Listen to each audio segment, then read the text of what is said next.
देश भर की तमाम बड़ी खबरें सुपरफास्ट अंदाज के जरिए आपको बताएं, लेकिन खबरों में आगे बढ़ते बात करेंगे उदयपुर की, जहां पर जबरदस्त तनाव इस वक्त देखने को मिल रहा है। हालात तनावपूर्ण है और इस वक्त मुस्तैद है। उदयपुर में इंटरनेट बैन सेवा फिलहाल बंद। परिवार ने मृत छात्र का अंतिम संस्कार किया, लेकिन ये बड़ी खबर आपको बता रहे हैं कि जबरदस्त तनाव के हालात इस वक्त। इंटरनेट सेवा फिलहाल बंद बताई जा रही है। परिवार वालों का रो रो कर बुरा हाल और कुछ तस्वीरें इस वक्त प्रियंका लगातार अपने तमाम दर्शकों को हम दिखा रहे हैं, जिसमें नजर आ रहा है कि परिवार वाले बेहद आहत। बिल्कुल, देखिए परिवार के लोगों में एक गम का माहौल है, इंसाफ की मांग है, क्योंकि 3 दिनों तक लगातार परिवार को उनके बेटे से मिलने नहीं दिया गया। ये कहा गया कि अस्पताल में इलाज चल रहा है, स्थिति काफ़ी नाजुक बनी हुई है, लेकिन उसके बाद जब तस्वीर सामने आई, जब खुलासा हुआ, तो परिवार एकदम हैरान हो गया कि आखिर ये हुआ तो हुआ कैसे। अभी आप देखिए मृत छात्र का अंतिम संस्कार किया गया है, कितनी भीड़ यहाँ पर जुटी हुई है। हालांकि सरकार की तरफ से मुआवजे का ऐलान किया जा चुका है एक सदस्य को, साथ ही सरकारी नौकरी का भी जिक्र किया गया है, लेकिन इस इलाके में शांति बनी रहे इसी के चलते इंटरनेट बैन है, सभी सेवाएं फिलहाल के लिए बंद हैं। उदयपुर में जबरदस्त तनाव के जो हालात हैं वो बने हुए हैं। अंजलि, तस्वीरें देखिए, कई जगह तो अभी भी देखिए इंसाफ की मांग हो रही है, लेकिन यहाँ पर अंतिम संस्कार के लिए आगे जाते हुए।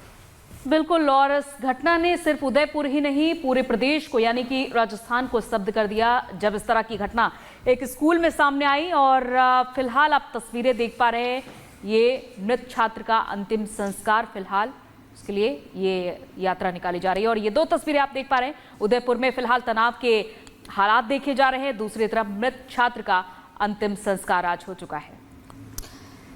तस्वीरें आपको लगातार हम दिखा रहे हैं। देखिए उदयपुर में स्टूडेंट को पिता और भाई ने मुखाग्नि दी। अंतिम संस्कार के दौरान भी यहां पर नारेबाजी हुई थी और आज शहर में नेट बंद है। और 2 तस्वीरें इस वक्त आपको लगातार हम दिखा रहे हैं, तनाव के हालात। पहली तस्वीर जब आपको पुलिस भी नजर आएगी कि इस वक्त मुस्तैद है और मृत छात्र का अंतिम संस्कार किया गया, पिता और भाई ने मुखाग्नि दी, वो तस्वीरें भी आपको लगातार हम इस वक्त दिखा रहे हैं। उदयपुर में चाकूबाजी में घायल स्टूडेंट की सोमवार को मौत हो गई थी, शाम को मौत हुई।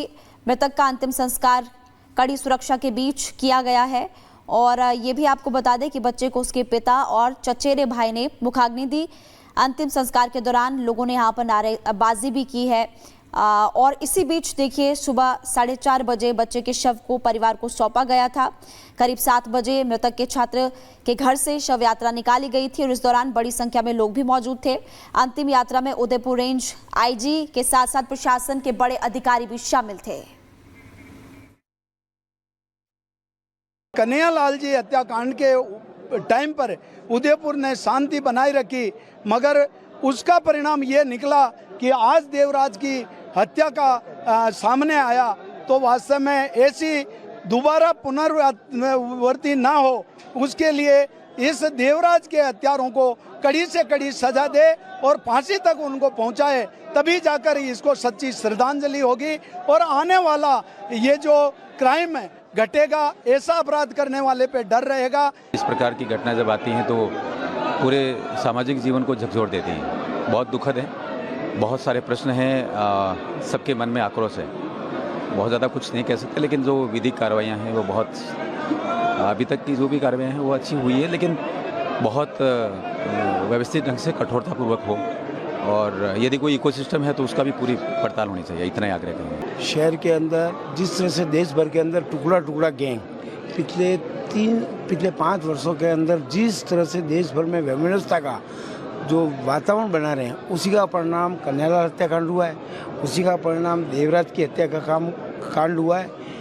और सरकार से मैं आग्रह करूंगा कि योजनाबद्ध तरीके से अब बच्चों को आगे किया जा रहा है ताकि उनको नाबालिग का लाभ मिले। कानून में सुधार करें और इस तरह की कुछ धाराएं जोड़े कि जिसका इंटेंशन क्या है उसके आधार पर सजा का प्रावधान दिया है। केवल नाबालिग होना ही उसका प्रावधान नहीं, उन प्रावधानों में चेंज करे सरकार। तो यहाँ पर तनावपूर्ण हालात बने हुए हैं। आप देख सकते हैं कि भारी सुरक्षा व्यवस्था के बीच इस बच्चे की अंतिम यात्रा निकाली गई, अंतिम शव यात्रा, और इसके बाद अंतिम संस्कार किया गया। और उसके बाद परिजनों का जो गुस्सा है वो आप देख सकते हैं, क्योंकि परिजनों ने जब इस बच्चे की मौत हुई उसके बाद शव लेने से इनकार किया, नाराजगी जाहिर की, लेकिन फिलहाल 3 मांगों पर ये परिजन माने किसी तरह, लेकिन बच्चे की मां के हालात आप देख सकते हैं, परिजनों के हालात देख सकते हैं, और इसके बाद पूरे उदयपुर में इस तरह तनावपूर्ण हालात बना हुआ है। और इसी के चलते यहाँ पर स्कूल और इंटरनेट सेवा और तमाम जो बाजार है, जो दुकानें हैं, वो बंद कर दी गई है। लेकिन सवाल यही है कि आखिर कब तक इस तरह की स्थिति बनी रहेगी, क्योंकि जहां 51 लाख रुपए, साथ ही साथ परिवार में किसी एक सदस्य को संविदा पर नौकरी, और तीसरी मांग ये है कि अब जिस तरीके से हालात बने हों उसके बाद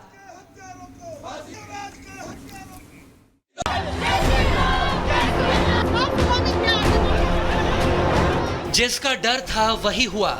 उदयपुर का बेटा जिंदगी की जंग हार गया। देवराज अब इस दुनिया में नहीं है। उसके परिवार को रक्षाबंधन के दिन ये दुखद खबर मिली। उदयपुर की एक बहन जिसे अपने भाई को राखी बांधने का इंतजार था, उसे रक्षाबंधन के तोहफे के तौर पर अपने भाई की सलामती चाहिए थी। वो हाथ में राखी और आंखों में उम्मीद लिए वो बस अपने भाई देवराज का इंतजार करती रह गई, और जिहादी जल्लाद अपने मंसूबे में कामयाब हो गया। उदयपुर का नाबालिग देवराज 3 दिनों तक जिंदगी की जंग लड़ता रहा। स्पेशल डॉक्टरों की टीम उसे बचाने की हर मुमकिन कोशिश करती रही, लेकिन देवराज की सांसों की डोर आखिर टूट गई। बच्चे की मौत के बाद पोस्टमार्टम करवाया गया। इस बीच प्रशासन ने पूरे इलाके में एहतियातन सभी दुकानें बंद करा दी। दिल्ली गेट पर भारी मात्रा में पुलिस की तैनाती कर दी गई। इलाके में अभी भी इंटरनेट बंद किया गया है। चेतक चौक पर भी सुरक्षा कड़ी कर दी गई है, क्योंकि पिछली बार इसी इलाके में सबसे ज्यादा तोड़फोड़ हुई थी। चौराहे पर मौजूद मस्जिद के बाहर भी भारी पुलिस बल की तैनाती की गई है। ग्राउंड पर चाक चौबंद व्यवस्था कैसी है, इसको लेकर हमारी एक रिपोर्ट देखिए। उस वक्त उदयपुर के एमबी हॉस्पिटल के ठीक बाहर मौजूद है, और यहाँ पर आप देख सकते हैं उस बच्चे की मौत के बाद लगातार यहाँ पर सुरक्षा व्यवस्था जो है वो सख्त कर दी गई है। दरअसल अंदर जो है वो बच्चे का पोस्टमार्टम हो रहा है, और यहाँ पर आप देख सकते हैं बैरिकेड्स इस अस्पताल के गेट के बाहर जो है वो लगा दिए गए हैं। साथ ही राजस्थान पुलिस का यहाँ पर आपको कड़ा पहरा नजर आ रहा होगा। आपसे कुछ देर पहले यहाँ पर तमाम लोग जो हैं वो भी मौजूद थे। पुलिस ने फिलहाल उन लोगों को यहाँ से जो है वो हटा दिया है, लेकिन अस्पताल के बाहर की ये तस्वीर, और इस तस्वीर के जरिए आप ये समझ सकते हैं कि प्रदेश में, इस जिले में कानून व्यवस्था किसी भी तरह से ना बिगड़े, इस जिम्मेदारी को समझते हुए शासन प्रशासन पूरी तरह से मुस्तैद है। यह इंतजाम इसलिए करना पड़ा क्योंकि कुछ दिन पहले एक छात्र ने जब देवराज पर चाकू से जानलेवा हमला किया था, उस दिन सिर्फ देवराज के मरने की अफवाह उड़ गई थी, और उदयपुर के कई इलाकों में आगजनी शुरू हो गई। प्रशासन के हाथ पांव फूल गए थे। कई थानों की पुलिस को तैनात करना पड़ा। उस मंजर को ध्यान में रखते हुए प्रशासन अब अलर्ट था। उदयपुर में सुरक्षा के पुख्ता इंतजामात किए गए। देवराज की मौत की खबर मिलते ही हिंदू संगठनों के लोग अस्पताल में इकट्ठे होने लगे। हमारी कोशिश है कि बालक जो आज हमारे बीच नहीं है, उसके प्रति समाज की, उदयपुर शहर के लोगों की भावनाएं जो हैं, उन भावनाओं का भी आदर रहे, और उन भावनाओं के साथ उस बच्चे के साथ जो जुड़ना चाह रहे हैं उनकी भावनाओं का पूरा सम्मान करते हुए शहर में किसी भी तरह से कानून व्यवस्था ना बिगड़े, इसकी हमने पूरी तैयारी करी है। उदयपुर में अभी भी भारतीय न्याय संहिता की धारा 163, जो पहले धारा 144 कहलाती थी, वो लागू है। अफवाह ना फैले, इसके लिए इंटरनेट सेवाएं बंद हैं। कई थानों की पुलिस को ग्राउंड पर उतार दिया गया है। रिजर्व पुलिस को स्टैंड बाय में रखा